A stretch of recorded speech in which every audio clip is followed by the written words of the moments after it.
Yes, so here we are. We are here We're here. at Kay's actual location. We're going to give you guys like a little tour.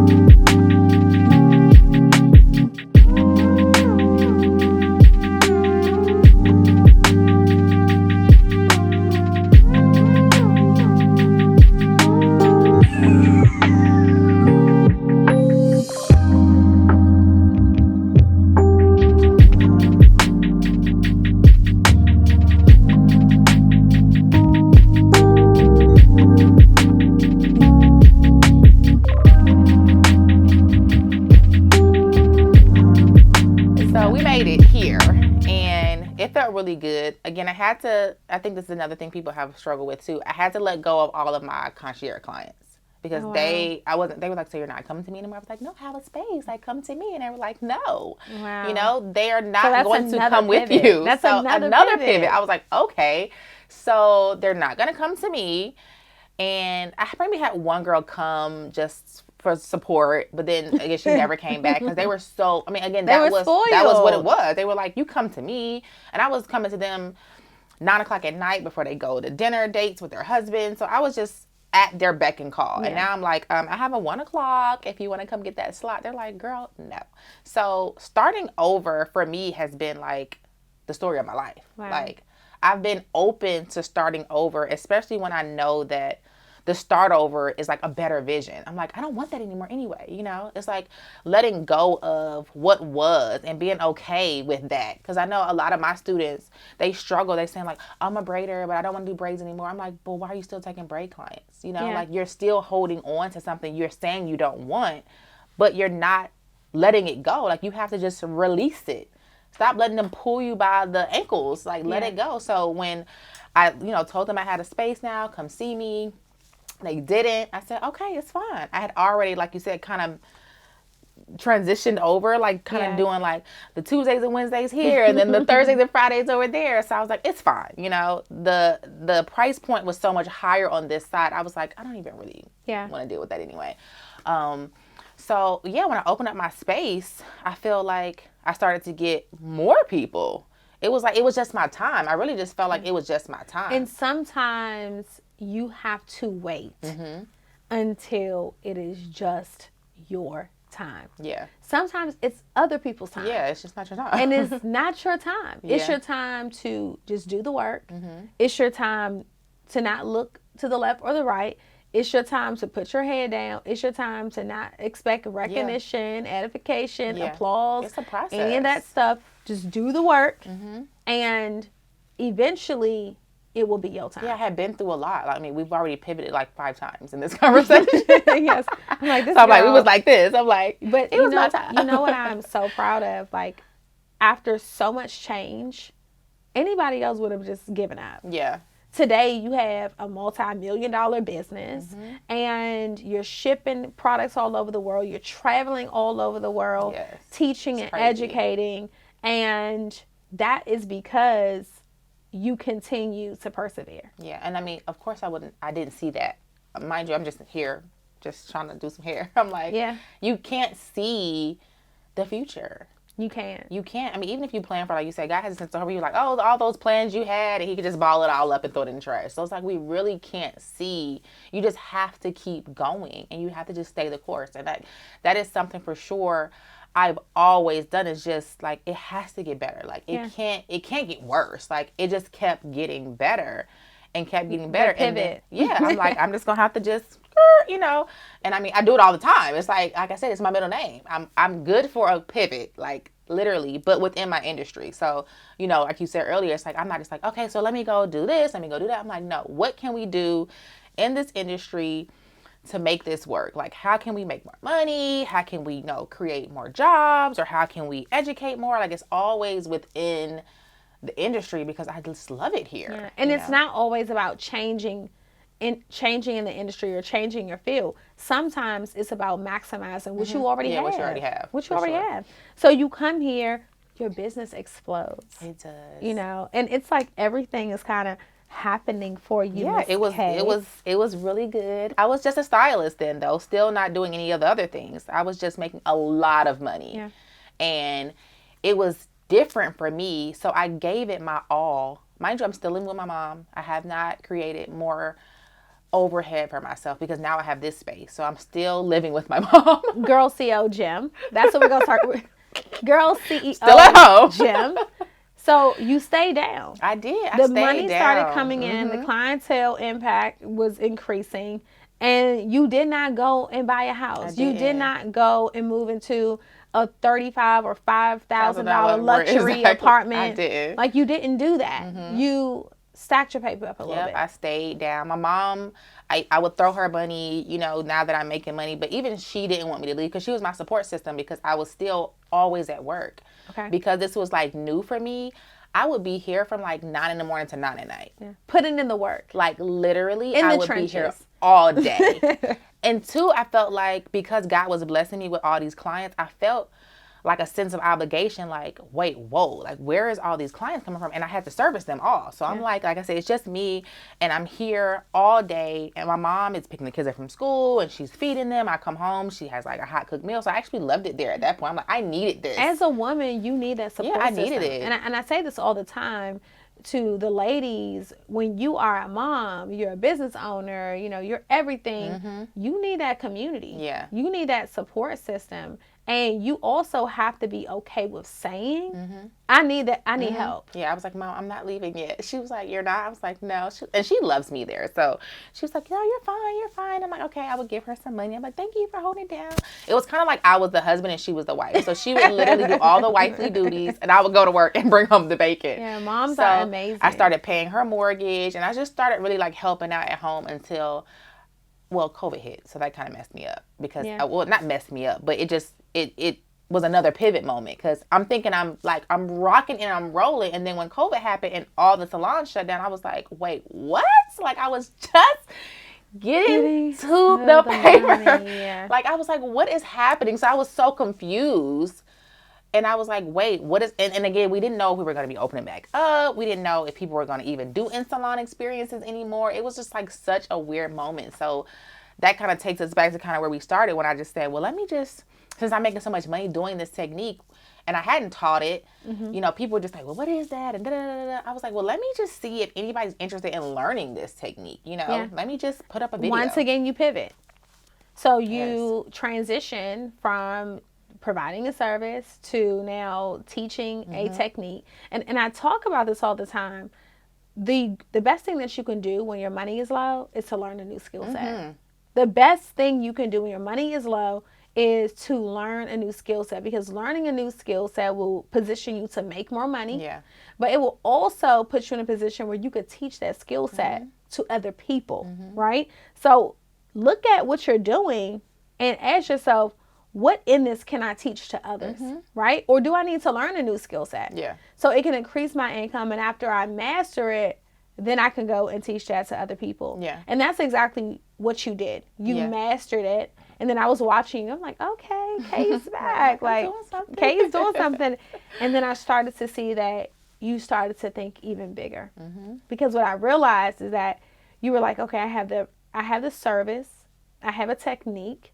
Now let me start to offer this product, this customized product. I see you traveling all over the world, teaching people, marketing your product. You launch a hair brand, but it's not like the regular bundles, and it's specifically geared to the technique that you are teaching, and you have it customized in a certain way, and the brand just explodes. I look up, I'm seeing hundreds of women in your class. Yeah. I'm seeing you jumping on flights. I'm seeing you doing all this teaching. I'm like, look at her go. Surreal. It's still surreal. Like, I could cry in the car. Like, sometimes I do, just because I'm so grateful. Like, I have like these moments where, and I'm super duper humble. Like, money doesn't change me. So I still have my days where I'm just like, I cannot believe. How important is it to have a product? It's so important because product is just where it's at. Like, people, and again, I didn't even know I needed a product. My students were the ones that were asking me, where's the hair? Where's the product? Where's the da-da-da? Because I was just teaching with no product. Wow. I was just like, here's the skill. They was like, so where do we get the hair from? Where do we get the tools from? And I was just like, oh shit. Like, yeah, I guess that's supposed to be me. So it was another income stream for me because I had to still like go back to the drawing board and say, okay, so they're asking for this. Like, we have to provide this because, again, I'm teaching hundreds of students a month, like traveling, going to 5 cities a month. And I'm just all over the place. And I'm like, I'm missing out on major opportunity here because they want more from me. And do you feel like the product is what really pushed it over the 7-figure line? I feel like education pushed it over. Wow. Honestly, education pushes it over. Did y'all hear that? People want to, like you said, people will pay for education. Is such education pushed me over for sure because, like I said, I was doing hundreds of students a month. And they were so eager. And then even with us now going virtual, it's like I can do a live virtual and have 200 people on the live virtual in one day. So education for sure is where it's at. And I think products for me is second to education. And then in salon would be third. Yeah. So package what you know. Yeah. Package what you know. People are paying for knowledge, you know, for sure. Especially if what you're teaching them can make them more money. You know, for sure. It's not just like, oh, I just want to know this. I'm like, no, you can literally take this skill and apply it to your business tomorrow and make your money back. So like even that concept, people are like, oh my God. So I definitely think education for sure is what took me to the 7-figure mark. Yeah. And then I just kind of saw you glow up, right? It was kind of like the business was growing. You were traveling. You were like really locked in with your community. I saw your community growing. I also want to acknowledge, I saw that you were giving value to your audience. Like your content changed and it was just the information. It was the style always. It was the inspiration. It was all of those things. But then there was something different. And I was like, what's that? I was like, what's that? Like, y'all know when you know something is different about somebody, but they haven't quite like put it out. You're like, I was watching. I was like, something is going on here. Little twinkle, twinkle. It was a little twinkle, friend. I was like, so silly. Is that when Mr. Man came? Mr. Man, he came, like you said, on that horse, right? The one that we said doesn't exist. He is amazing. Congratulations. Thank you. You just got married. Just got married. Impromptu. And then next thing you know, it's all over. It was definitely not, we didn't plan for that. It was supposed to be low key. And it did not end up So you low-key. Intentionally wanted to do a low key wedding. Yeah, I wanted to we're so in love and we're planning a larger wedding, but we didn't want to wait to be married. So I was like, well, let's just go to the courthouse. He was like, oh yeah, definitely, like 100%. Let's just do it. And I love that because it's not about, when you find love, you do it for you. You're not doing this for anybody else. You don't need this show. You don't need to do it for the big place, the fancy dress. Yeah. It's just about how you feel in your heart. And I saw your wedding and it was so cool that you showed going to the courthouse and that you all kind of just went out to dinner. That's it. After that. And I know that he's business minded as well, very entrepreneurial. Like, how did that impact the decisions that you all have been making lately? He's like super supportive and he has so much knowledge about entrepreneurship that I feel like I don't have. So he balances me out a lot because prior to me and him even dating, I didn't really have any systems. Like, it was just me. He was like, wait a minute. Like, you like working. I think you like that. I'm like, I don't. Like, help me. And he's like my systems guru guy. Like, he will try to find a system for all the things. And let me just tell you, systems will shave 20 years off your life. Honey, like, I don't know what I was doing before the systems. Like, systems are everything. Yeah, you will be out here looking 25 again. Girl, with systems in place because it will just keep you youthful. It keeps you young, honey. And it keeps you engaged too. So like you were saying, like nurturing and stuff like that. So I all my clients used to have my personal phone number, and I used to always try to just, stay in touch with them. And he's like, you can stay in touch with them without staying in touch with them. You know that, right? So he sat me down. He put me on to like different systems and how to like make things more efficient. Ooh. Girl, it's so sexy. It's so sexy when you have a man that not only supports you, but adds value to your business, to your personal life. So it just felt so right, because I'm like, it really attracted me to him. So that turned you on. Yes, very much so. Intelligence. It's so sexy. Do you feel like that has changed as you have gotten older? Like you like the intelligence thing? Yeah, like the things you're looking for is like things like that. You know what I'm saying? It's like business stuff turns you on. Back in the day, it was like, oh, he fine. Yeah, that's it. That's all you care about. Was, he have money and is he fine? I'm like, now it's like he's smart. Like the conversations we have, like he's a research junkie. Like he's always trying to learn something. He loves seminars, and like he's like that guy. You know, I tell women all the time, just because a man has money doesn't mean that he has what's best for you. Right. Because there are so many men that have money, but they may not have the emotional intelligence. They may have money, but they may not be patient. They may have money, but that doesn't mean that they value you as a woman. So we have to stop just looking for a man that just has money. It's like the last thing I'm looking for at this point. Him having money is great. It helps, but just financially with, supporting the household and everything. But there's more to a relationship. It is, because I have money. So it's like money doesn't move me anymore. You know what I'm saying? Like now I'm looking for like you said, all the other things that turn me on to you is just like being smart and being able to hold a conversation and teach me something. Like, put me on to something. And he's good for that. Like like I said, he's a talker, and I just listen. I just soak it all in. And he's like, are you listening? I'm like, I'm listening. So do you feel like having that level of intelligence, you're making 7 figures, you're making money, and now so many people make it seem like if you have money, you don't need anybody. No, I completely disagree with that, because I'm all for partnership. And I'm like, having money is a little lonely. Like, you got your money, that's fine, but just having that person is so important. How has that shifted you as a woman as far as being in your femininity, now having an intelligent man? Yeah. And like you said, money doesn't make you happy. Like you can have all the money in the world and still be depressed and lonely. So it's not all about, money. But even with me being a 7-figure earner, I'm still like super submissive to my husband. Like he's a manly man. You know what I'm saying? And what does that look like for you? He's so soft though. Like he doesn't yell. He has actually calmed me down, because I was kind of rah-rah just coming into, like you said, just relationships in general. I'm just kind of like, what? Do you think it was because of the relationships that you were in? All the relationships in the past. I had to definitely speak up and be aggressive with the aggressor, because I'm not going to just like ball up. That's just not in me. But with him, he used to be like, why are you yelling? Like, calm down. That'll make you like... It makes you calm down. It makes you check yourself. I used to literally have to like...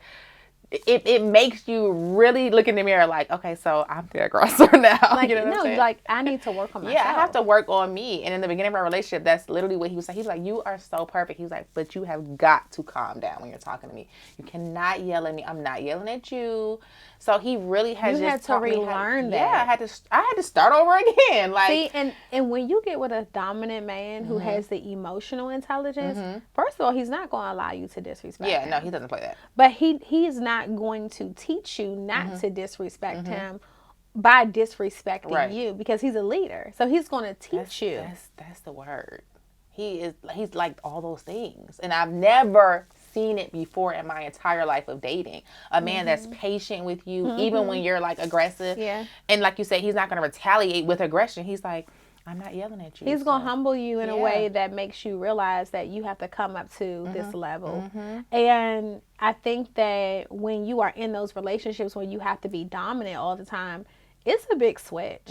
So you had to shift into your feminine space again. My soft life had to kick in. He was like, there's some softness in you somewhere. I need you to dig deep in there and find it. Shout out to him for having the patience. He has a lot of patience. He's the calmest person I know. Like you said, with being so calm, still very dominant, still direct, still gonna say what's on his mind, and in a way that you can't help but to receive, because you know how like sometimes when we're trying to get something across, it's just clouded with the yelling and the argument. Like he's like, no, I want you to hear me clearly what I'm saying to you.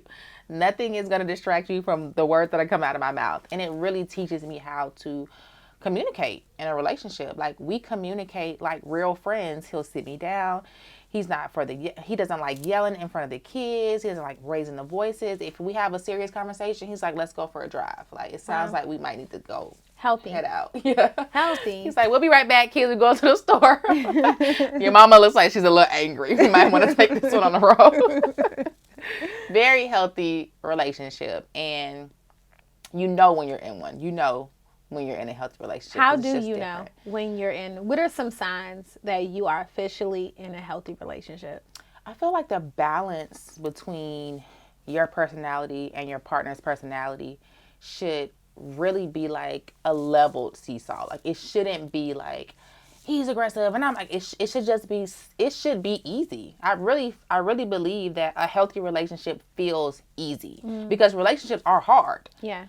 Whether you're with Joe Blow or not, it's going to be a work in progress, but it's easier when you're with someone who balances you out, and it's like your yin to your yang, and it's like, this is my personality, this is your personality, but we genuinely balance each other out. And I feel like without the balance, like you said, it could just be a tornado in the house. Yeah, quick. For sure. Quick. It could go left really fast, and we truly balance each other out, I think, like perfectly. Like we really are meant for each other. And he's also helping you in different areas. I think that's really important in relationships, for you to have someone that can add value in the area that you are falling short in. How has that been for you so far? He adds value. I mean, he's a great dad too. So like even with business, and he's like what does he call himself? The volunteer, because he doesn't get paid. He's like, I basically just volunteer lots of hours for your company. He's definitely not paid in cash, but I pay him in other ways, so he's good.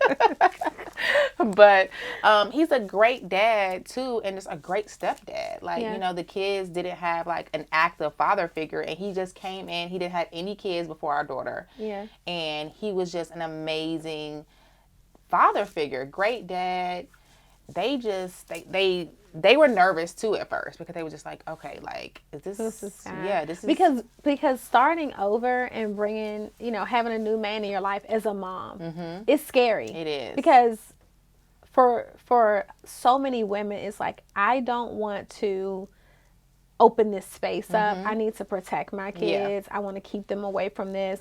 And you have to get to a place of comfort where you feel okay with allowing a person in. And that takes time. And it should. It should take time, right? And to have a man that wants to come in, that wants to be involved, that is it's such a beautiful thing, because there are so many people that make it seem like if you have children, there isn't any hope for you. There's no hope for you because you have kids. And that is a lie. Yeah. Like, let's just make sure we confirm that. Somebody wants to be your baby daddy. Everyone doesn't think that way. Yeah. Some people see more. And some people see value. And some people love family. Yeah, he loves family. He's like, I always wanted a big family, and like, I was nervous because he didn't have any kids, so I couldn't really. Oh, so he didn't have any kids. Ladies, do y'all hear that? No kids. Just in case you're watching this, losing hope. He had no kids, no baby mama drama. They were like, where did you get this guy?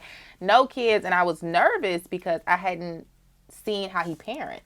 you know? So I'm like, okay, like, how is this going to work? And, you know, I wanted a man that wasn't just dating me. Like, no, if you date me and, like, we're serious, like, you're their dad. Like, you know, get into it. You know what I'm saying? You can't just date the mom and not help me raise the kids, you know, because I've gotten in this far, but, like, you can definitely help me the second half. So how long was it when after you all started dating that he proposed? We were dating for a year and a half. Ooh, yeah. Ladies, a year. A year and I see the ring. He did we get a close up on He did so good. He did. He's a jury guy, but yeah, we were dating for a year and a half, and we really just fell for each other. I think it was just the right timing for both of us, because I had a crazy relationship, he had a crazy relationship, and we were both just kind of looking at each other like, we can't do the craziness anymore. Yeah, like that's you all wanted that. Yeah, we're too over this. Like, this is what I need. This is what I need. This is what I've been through. This is what I've been through. Like, how can we just avoid all those things? Yeah, were you shocked that after a year and a half, he's like... Of course. I wasn't even prepared. Like, literally when he proposed, I was still like, if we have it on camera too, I was like, wait, what? Yeah. Do you feel like because of what you went through in the past, did you almost feel like maybe I'm not deserving of this, or no one is going to asked me to marry them in a year? Like, why was it that you were surprised? I was surprised because I think how fast it happened. I knew that I was deserving. So I had kind of gotten over that hump of feeling like, oh my God, like this is a mess in my life. Because I was like, no, I think I'm a good wife. Like, deep down inside, I'm like, I would be a great wife, a great friend. But he was just, we were long distance at first. So, you know, he was in D.C. Yeah. I was in Atlanta. So we were going back and forth. You were like, I'm in your city. I'm like, exactly. Right. What are you doing here? Right. You asked me, like, what are you? I'm like, my man is here. You was like, okay. It was like, my man. Exactly. I'm like, I'm just, you know, in and out. So we were long distance. And then, you know, we would have, like, I guess long distance relationships, in my opinion, really helped us get to know each other and kind of like fall in love with each other because we had that distance. And when we see each other, we were like all in, and we were just shout out to the long distance relationships. So they do work. It's okay. Because people make it seem like, if you're in a long distance relationship, it's over. It helps you learn each other. Yeah, I was gonna say, how do you feel like it empowered your relationship? We learned a lot. We talked a lot too. That's important. Versus just, you know what I'm saying? We talked a lot.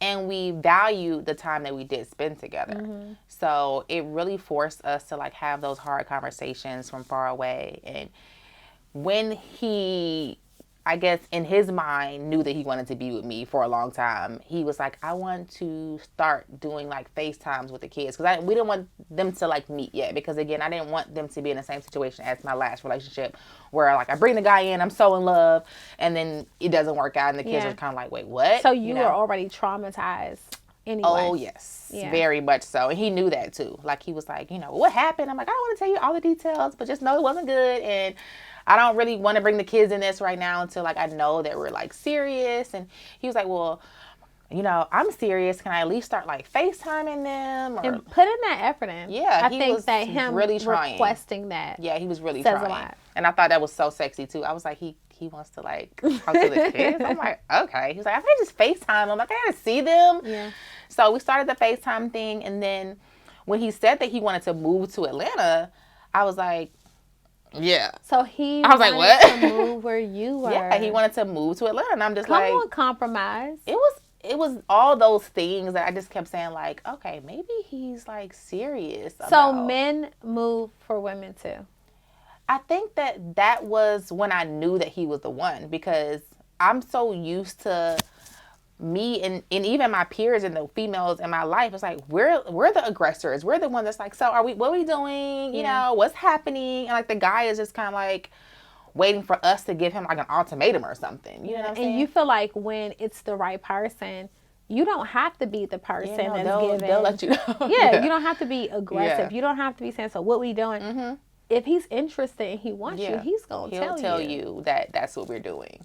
Because we were just friends, and he was like, you know, I think we should start dating long distance. And I was like, what? Really? Okay. Like, I'm here for that. Yeah. And then he's like, after that, he's like, I want to move to your he was city. like, I think I want to move to Atlanta. And I'm just like, okay, that's weird. Like, I'm like so like weirded out by everything. I'm like, okay, this is weird. And then you're engaged. And then we go out to dinner. The kids are there. I mean, it was intimate still. It wasn't like a party. It wasn't like a big thing. It was me, him, and my children. And we go out on the deck, and I turn around, and he's on a knee. I'm like, oh my God, this is not happening. You're not doing this right now. I'm like, covering my eyes. I start crying. It's like, aww. The kids are looking like, because they knew, so they're looking like, yeah. And he just had their support, and that's important. It was really special, and I'm so happy for you. I think I got pregnant like 30 days later. That didn't last long. I think I got pregnant 30 days later. No, I'm crying. No, it all worked out, and I feel like it all will work out. I feel like people, just like you said, they cut it off too soon, or they're like, because they can't see it, they feel like it's not gonna happen. You just have to stay the course and just stay faithful and keep working. Like you said, head down. Just keep doing what feels right for you. And that's when it gets better. For sure. For sure. And I just want to just say this to you. You are setting the tone for so many women. You know, so many women who have children, who are getting back out on the dating scene. It's hard, right? You got to start feeling yourself again to get back out there. And some people lose hope. And congratulations to you on not giving up and putting yourself back out there again, and even being open to dating as a mom again. You know, with 2 kids, being on the dating scene with 2 children, trying to run a business, going through those bad scenarios, but allowing your heart to reopen. And I really want to close it out with, what would you say to the ladies that are out here that are working, building, you know, looking for that love, who have been hurt in the past, but they're just not where they want to be right now, and they may be losing hope? 100% don't lose hope. Your person, I'll say a person, because it could be a guy, a girl, I don't know, whatever you're into. Your person is out there. Like, I literally feel like there's somebody for everybody. Your person is out there.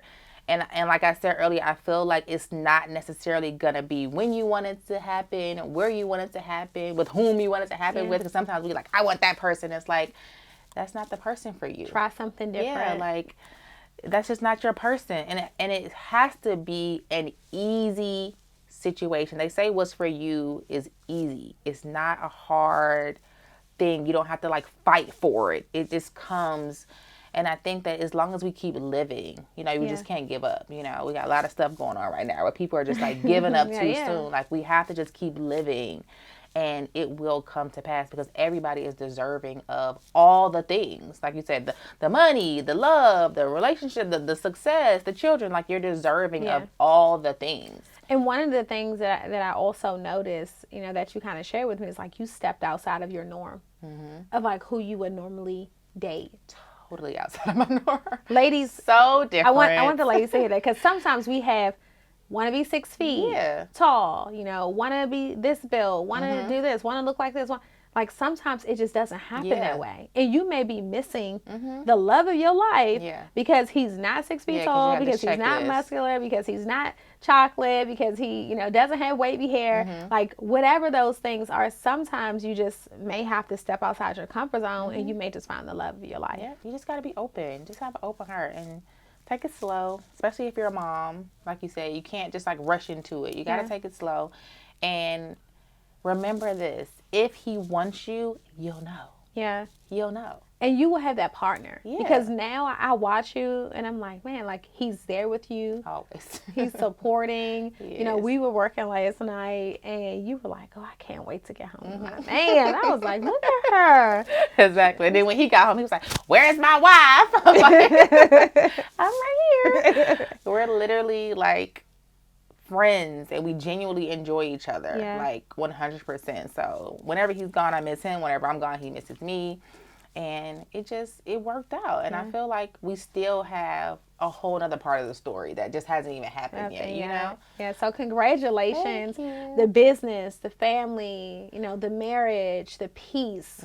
I can see it on you. And it's just like a beautiful thing. Thank you. Thank you for I see something on you too.